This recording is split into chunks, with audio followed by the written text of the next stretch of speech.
this is worth having a second. If you want me to come back, we need to have a discussion. Unnatural Causes is a documentary. It's a 7-part documentary that's called Is Inequality Making Us Sick? This is a 7-episode series. The second episode is called When the Bow Breaks, and it's specifically focused on Black infant mortality.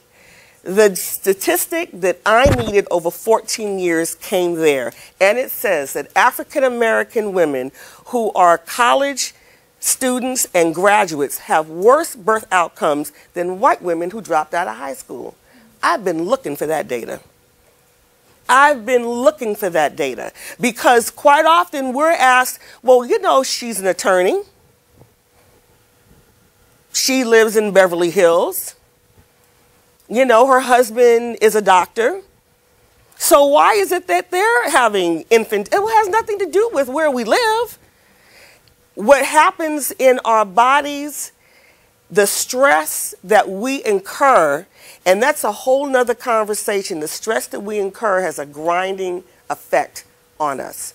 And so it's a way that we respond or not respond.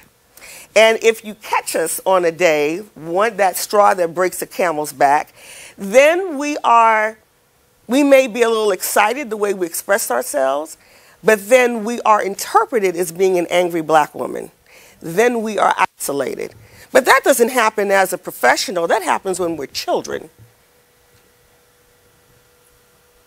So Unnatural Causes is a keeper. You can buy it. There's a website. It's one of the national initiatives that we pull together. It's great to have a community dialogue because, again, it looks at the data from a different way, but it looks at the fact that it follows a woman who is an attorney and what she's did everything right. So why is her baby coming early? And they don't follow the child, but her daughter is I think she is a high school senior and she wants to go on to be a doctor. And she said, I worry about my baby because she wears her hair natural. She wears it locked. So it's like, here we go again. Because it's the stereotypes that people put on us. It is my choice how I want to wear my hair. It is my choice that I want to look Afrocentric. It is it's my choice to do these things. But we have to live with the way people perceive us. And sometimes it's a no-brainer. And other days, it's like, that's one comment, one too much, lady. That's how it comes across. And because of that, that's the reason why we have high infant deaths. Now, this may not sound clinical, but it's the reality. There's another, let's see, she's a social worker. She's a trained in social work. But Dr. Tion Parker Dominguez started a nativity study about 5 years ago. And she looked at African-American women, Caribbean-born women, and Nigerian women. And what she found is that the Nigerian women and the Caribbean-born women, in one generation, their infant mortality rates look like ours. Because in Nigeria, they're in government, you know, they're the homeowners, they're the home builders. In the Caribbean, everybody looks like them. And here, it's a different dynamic. So in one generation, their daughters are going to have preterm births and low birth weight babies. That's interesting information, but that's not my conversation.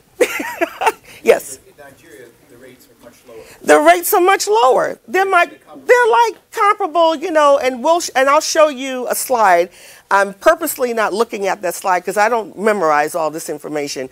But nonetheless, it's just really interesting to look at that the preterm births and the low birth weight babies and the infant death rates are higher for women because they start to experience racism the way we do. Going back to Dr. Gail Wyatt. Okay, so this is what I wanted to show you. Dr. Meredith, please. You can pass the 2 different diapers around. The March of Dimes is very, very clear about looking at African American women and preterm births and very low preterm births. So to just let you know the term, that preterm births are babies that are born less than 37 weeks gestation, which is about 8 months. And then very preterm birth is less than 32 weeks. What you see are two different diapers. Usually I have a diaper in my hand, but the larger one is just a newborn diaper. You could buy it at Ralph's, CVS, Rite Aid. And the neonate diaper, either you have to get it from the March of Dimes or here at the hospital. And it's just really amazing to see that 1 in 8 women across the nation are likely to have a preterm birth. But for African American women, it's 1 in 6. So when you look at what sets up infant deaths, are babies that are born preterm and babies that are born very low preterm, or babies who are born low birth weight, which is less than 5 pounds 5 ounces, or very low birth weight, which is less than 3 pounds 3 ounces. This is sobering information, because when we look at this from a community standpoint, and you know, I'll just rattle off a few stories to you. I was talking to an intern of mine from UC Santa Barbara, and she was so intrigued about the work. And so she went home to her mom and she says, you know, I learned from Miss Valentine all the things that we're doing, and you know, and about preterm birth. She said, that's not true. We were all preterm babies. I'm like, oh God. So what happens in our family is that this becomes the new normal. This is not normal. But if you talk to African American women, and we have a preterm birth knowledge survey, and you start to look at what people are saying about their family history, well, you know, all my first cousins, we were all preterm. Or I remember my mom, okay, not my grandmother, but my mom, she had 5 pregnancies, but really there's only 3 of us. But we don't talk about that. That's our reality today. Today. So with this, I want to ask you, does anyone here know if you were a preterm baby? Okay. If you were a low birth weight baby? Do you have preterm babies in your family? You had 2? You had preterm baby? Okay. At 32 weeks, okay? And I'm going to ask this question because I can. And anyone here who's experienced an infant death? Okay, so we have 2 people. And you see the hands that went up in the room. Just put your hands up again. Who were the 2? Okay?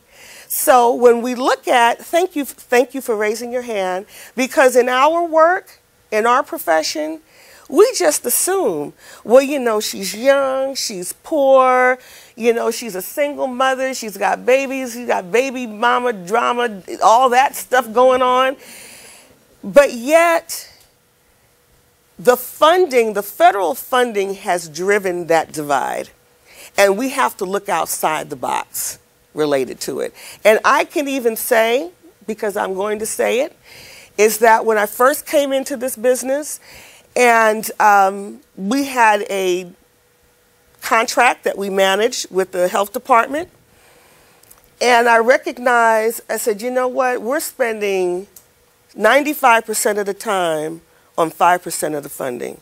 I said, because not everybody is going to the health department for their care. What about the women who have Kaiser, their baby is born at Kaiser Sunset, and the baby comes home? What happens to that data? This isn't true data. So if you want to know about the outcomes of babies that are born whose mother's prenatal care is at the health department, and they're going to come to Huntington Hospital because of that relationship. And who was around when St. Luke Hospital was here? Okay, so St. Luke was, you know, you had a choice. So you can make this direct relationship, but I tell you, for every woman in her childbearing age who has Kaiser care is not going to the health department for a prenatal care. Even if she does qualify, she has a choice on where she wants to go. So the information, what I'm just trying to say politely, was a little skewed. And as a community leader, I'm like, well, you're not telling the whole story. Because we're not talking about women who are getting federally funded care. We need to have the whole picture of Pasadena. That's still a fight, but that's okay. I know